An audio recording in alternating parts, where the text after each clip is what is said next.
Hello, a bit of a different video today. It's basically me kind of like complaining about the reseller community, reseller YouTube community. And I'm not naming names. You can make up your minds who I'm talking about, and you can do a bit of research and into into it and just check their YouTube channels and their Instagram accounts. That being said, over the past few years, I've noticed a lot of resellers not being entirely honest with people when they put stuff online. And specifically, there's a few things, and I'm going to go over them. But in this video, I'm going to be talking about some of the things that resellers do, particularly those that are on Instagram and on YouTube, do to try and get the views. I think that's probably what it best is.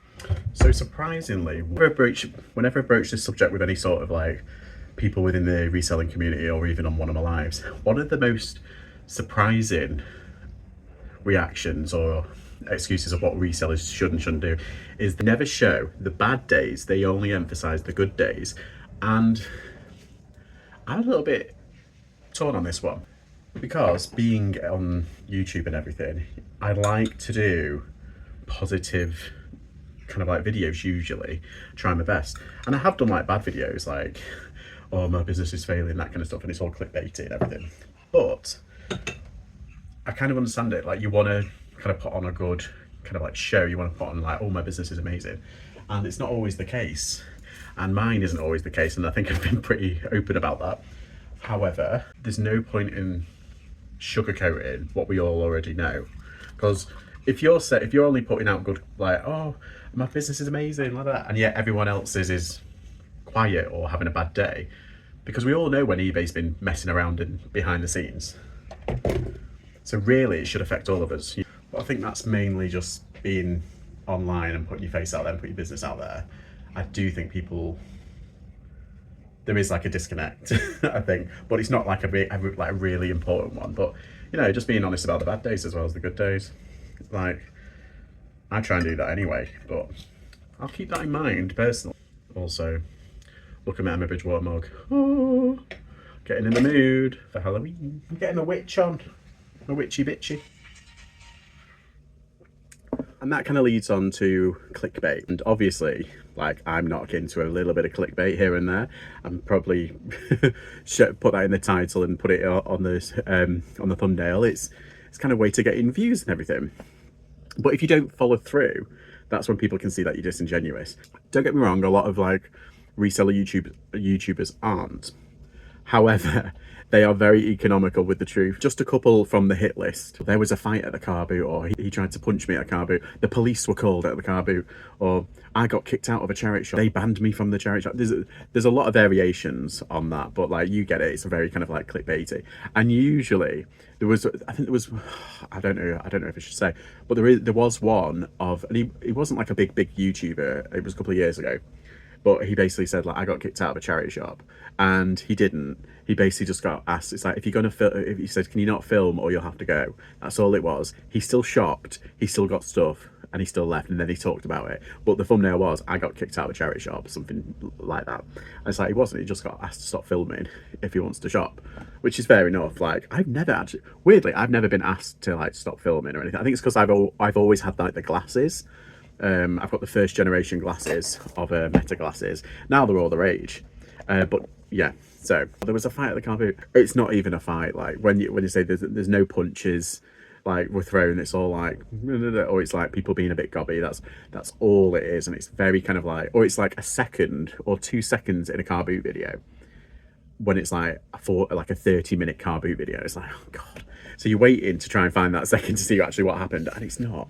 And it's like, yeah, so my thing is just be like, I get clickbait, I get it, I do it, but be a little bit honest, follow through. Like one clickbait thing that I had was, it was something like haggling in a charity shop, and I did actually see it. I tried to film it, so it is like only a few like second, like 30-40 seconds, but they did haggle in a charity shop, and I posted like where to find it in the video.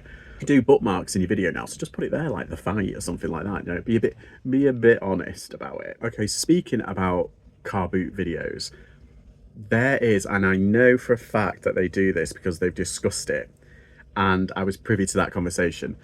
There are YouTube resellers who film constantly at the Carboot, and it's not to do any like long form video, they have like a couple of cameras on them, not just one, or even meta glasses.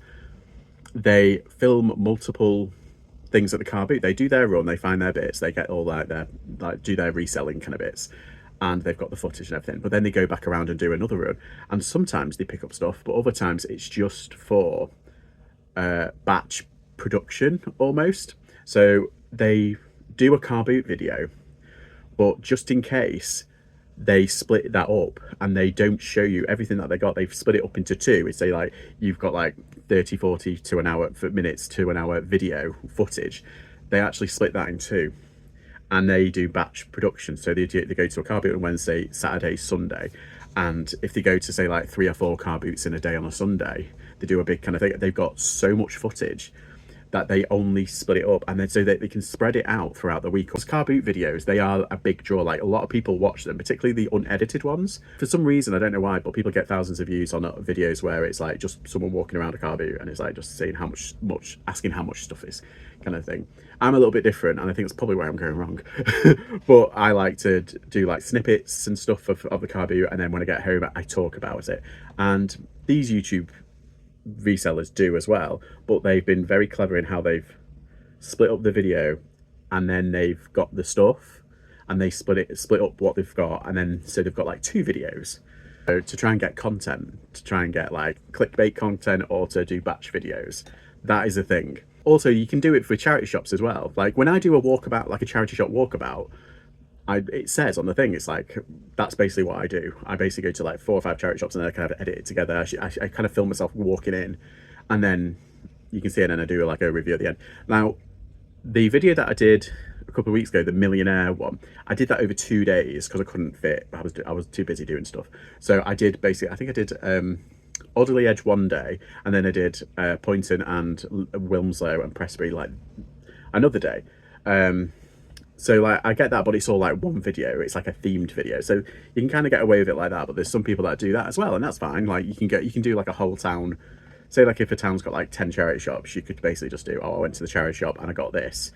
And if you got like say 2 bolo items, you can split it into 2. I got this snow globe for, I think it was £10, and it's worth like close to 200. That would have been a really good thumbnail and like video, just to kind of like get the views in, like, oh, I spent £10 and I'm going to get £200 back on this one item, or I picked up this vintage bolo, you know, that kind of thing. But then on the same day I also picked up this vintage space toys.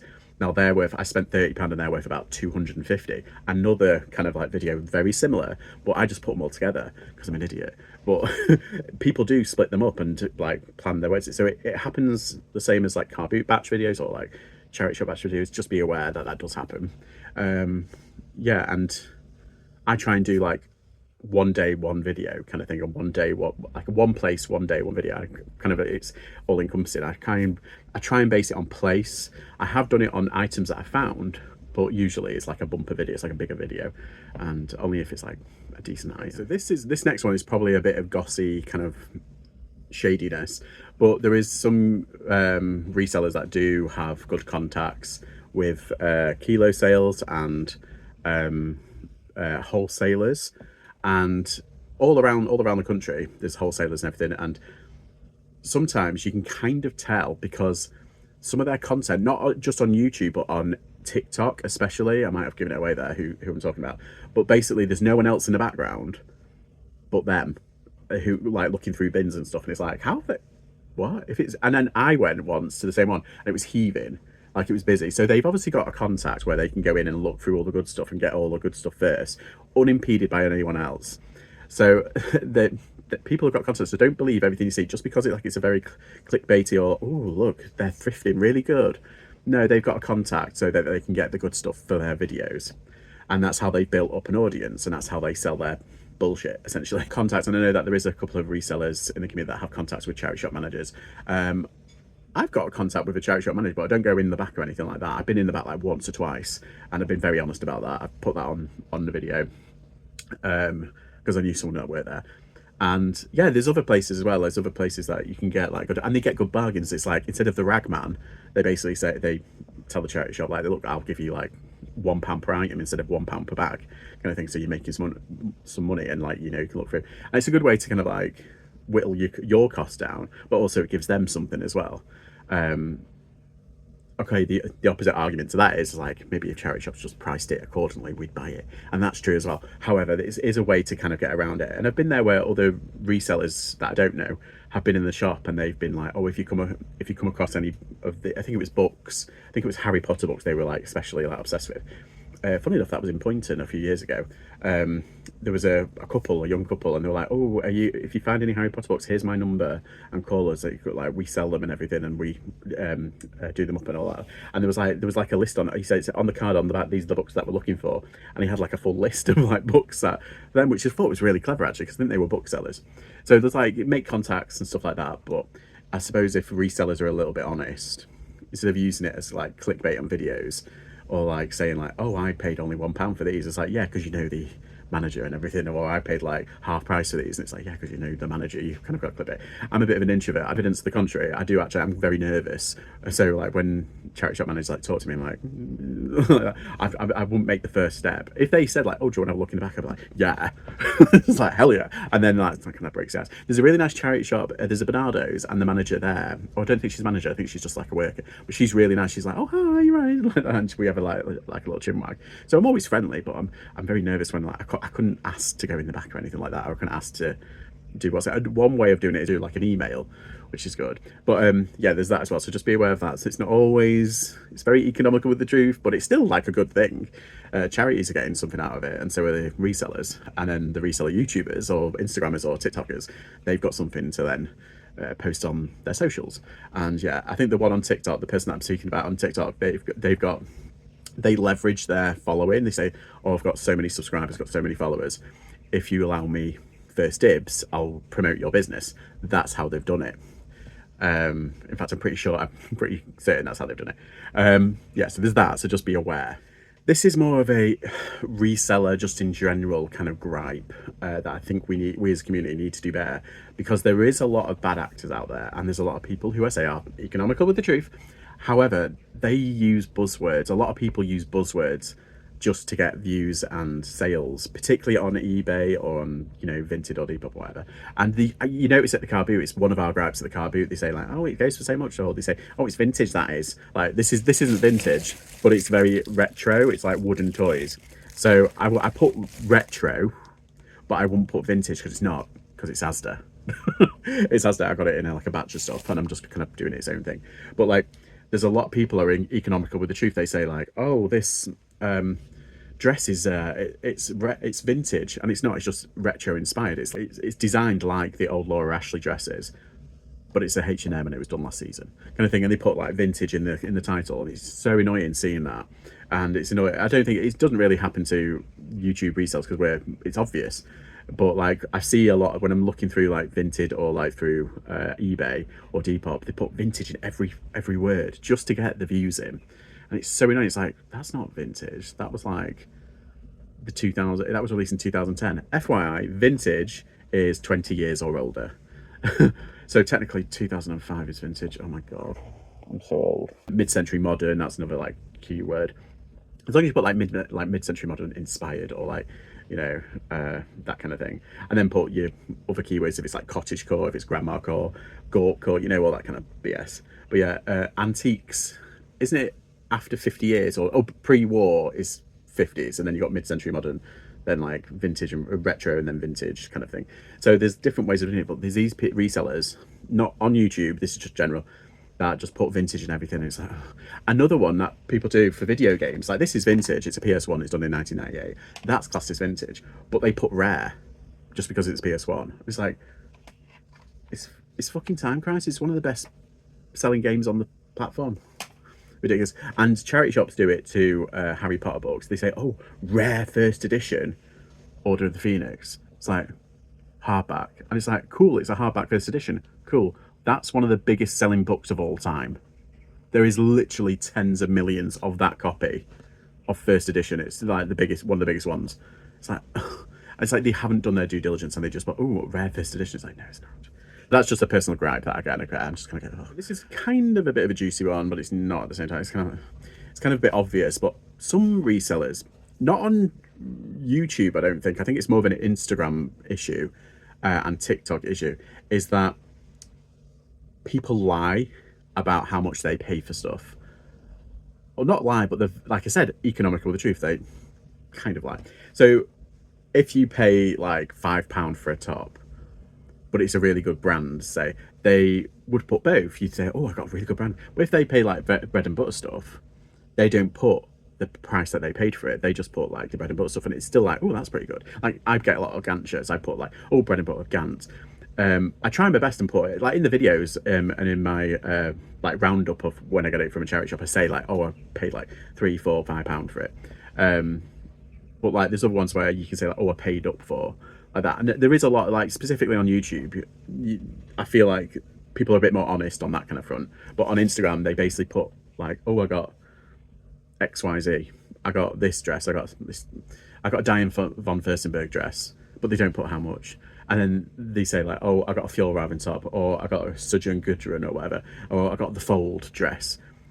But then they don't say how much, which is kind of annoying because it's great, you've thrifted an item, but how much have you paid for that? And that leads on to the next thing, because if you've paid so much for it, are you getting actually decent profit for it? Well, we don't know unless you tell us. And I just think it's that kind of like, oh, just be a little bit more honest. Be, you know, say how much you've actually paid for it, because it's great having, say, like 20 like really good items that you've thrifted, but it's not a lot of profit left when you work out how much has been you can take off, including cost of goods. Possibly one of my biggest gripes is, and this is, you can tell everybody does this, I try and be transparent at the end of every month, and I say like, okay, this is what I bought.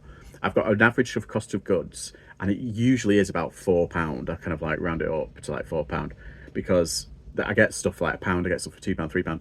But I've recently been spending a little bit more on items because the charity shops have been putting up all the bread and butter stuff, so it makes sense to spend that extra bit to get some higher quality items. I try and put as much information as I can at the end of the month of my roundups, promotions, things. Luckily, eBay does all that for you, and you can see how much net profit you get, and all you need to do is take off your cost of goods, and then you can kind of like work out that way. And that's kind of what I do at the end, and I try and be honest about that. However, there is a lot of people who aren't honest about it, and they're not transparent, and they say like, oh, I make £500 a day, and it's like, okay, right, let's work that out. Because I've been in groups where they've talked about this, and I've been in Facebook groups and messaging groups and all sorts, and the sort of people that are putting up things like that say they don't tell you how much they promote. They promote the hell out of stuff, and particularly in one group, it was a culture where they were basically not forcing each other, but putting pressure on each other, like, oh, you want to get it on, get it gone. Sometimes, most of them, to get it gone, that kind of hustle culture, they were offering free postage, which is fine. There's an issue, there's like a debate about what's good, what's bad. Like, whatever you can to make that sale, I get it, but I'm not selling something that I know will sell eventually. It doesn't matter, it will sell, just to make so much money when I can wait and make a lot more money. So these people, they basically like say they buy stuff, their average cost of goods of £10. Some, because they were sourcing on Vinted, and obviously they weren't taking it right, they were saying like, oh look, I bought this top for £10, and then they've got the fee to the final value fee, or the buyer protection fee, or the seller protection fee, or whatever it's called on Vinted, plus they've got the postage, so it came to about £15. So they were saying like, oh, I bought this on £10. It's like, no, you've got to add it all up, it comes to about 15 quid, to be honest. So yeah, these groups that were very kind of like hustle culture, they're not technically telling the whole truth. Like, they are happy to put on, say, like 15-20% promotions. There was someone who put it on their Instagram, and it showed, you know, the headline bar of your seller dashboard, they had 33% promotions. 33% of promotions. And this is a big like reseller YouTuber, by the way, and they accidentally put it on their Instagram. So yeah, you've got like people who promote the hell out of stuff just to get it gone, then they accept offers. I know there was a reseller YouTuber who was on one of these groups, and they said they had a £150 item, and they were discussing about taking an offer of £90. It's like, that's a £60 decrease of what you put it up for. They paid £40 for it.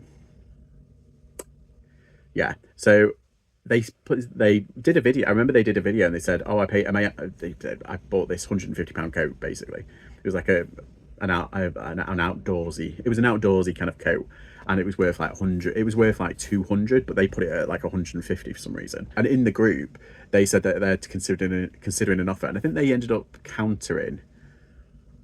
I think they did actually end up countering, but I think he sold it for 100, but in his initial video, he said, "Oh, I got a £200 coat for £40." It's like, great, that's amazing. But when they actually sell it, all of a sudden the fees start coming off, and like the net profit whittles down. So I think in the end, he sold it for 100, and so you take 10% final value fees. That's like £10. Free postage, but then they have to pay postage, so it's like £4.50 because it was a heavy coat. So yeah, all of a sudden it kind of goes down. Then you've got the promotion fees, and you've got coupons as well. It's like all of a sudden they all whittle down. So in the end, I think he was only making about 40 quid, which is fine, but you've spent £40 to make £40. So that's your net profit, which is, like I said, it's fine. It's like a 200% profit. Amazing. But you could have made, if you held out or if you priced it right, you could have made a fair bit more on that. You could have made about £100 on that instead of making £40. They've sacrificed £60 just to get it gone. I get the hustle culture. You're not paid to be a storer for storage, but if you've got enough stuff, if you've got enough stock, you can afford to wait and see, kind of thing. And because I think it was an Arcteryx, is it Arcteryx or Arcteryx branded jacket. So it's gonna sell. It's a good one. It's a Gore-Tex Arcteryx jacket. It's like, it's gonna sell, but you've just wasted the opportunity just because you wanted it gone. And I get it. Like, you've got that £40 now to put in your business, but you've just sacrificed £100 later on, or an extra £60. So you could have made like £100 net profit on that, but instead you've made £40 net profit just to get it gone and get the numbers. Not the best, I don't think. So there's people that don't tell you the truth, and they use clickbait and they put it on their Instagram, their TikTok, they put it on their YouTube, and they don't tell you the full truth about promotions. They don't tell you how much offers they take. They don't tell you how much like coupons they do. Yeah, it's a bit kind of like economical truth. That really annoys me, particularly when I know the people that do it. So this is probably the one reseller kind of thing that kind of gets on my nerves, and there's a couple of people that do this, but there's one in particular that's got a very big following, or they're very well known within a community, and I'm not going to name names, but you can kind of probably work it out. They're on Instagram and TikTok mainly, but I think they've got a YouTube channel, but I don't really follow them because they do my head in now because they lie so much. But basically this is what they do. So I've got this BMW Gulf Milwaukee fleece, and it's vintage, and it's like they go in and say, "Oh, I found this vintage fleece for £10," and it makes it look like that they've gone into a charity shop and they've searched through all the racks and they've thrifted, they've edited it really well, they're looking, and then they pull this out of a different area of the charity shop, but they've put this back in. This was in a vintage section in the same charity shop. So a lot of charity shops have like a vintage section, not all of them, but like they have a vintage section. So it's already done for you. You've just got to pull out the best one that you want to do this for. And what they've done is they've taken it to the other side and gone like that and say, look what I got for £10. So they put that back. A couple of days later, I go into the same charity shop. I go into the vintage section, it's still there. So they didn't even buy it. But they basically said like, "Oh, I got this for £10, da da da da da." Yeah. But they've made it look like that they've searched the charity shop for it, when it was already basically done for them. Or they do, in the same charity shop, there's a £1 rail, and they look through the £1 rail, and if you can find something for £1, that's amazing. But like there's a couple of this charity shop, they basically get rid of a lot of their vintage stuff through the £1 rail as well. If it doesn't sell, they price it up on the vintage section, but then they put it on the £1 rail. That wasn't, unfortunately. That would have been amazing. But basically they do that. So the same reseller has actually done that. They've gone, "Oh, I got this for £1," but they've taken it off the £1 rail and put it in the rail, like the general rail, and they've been like, in their video, and they've gone, "Oh." And it's like, they haven't found it. They're lying.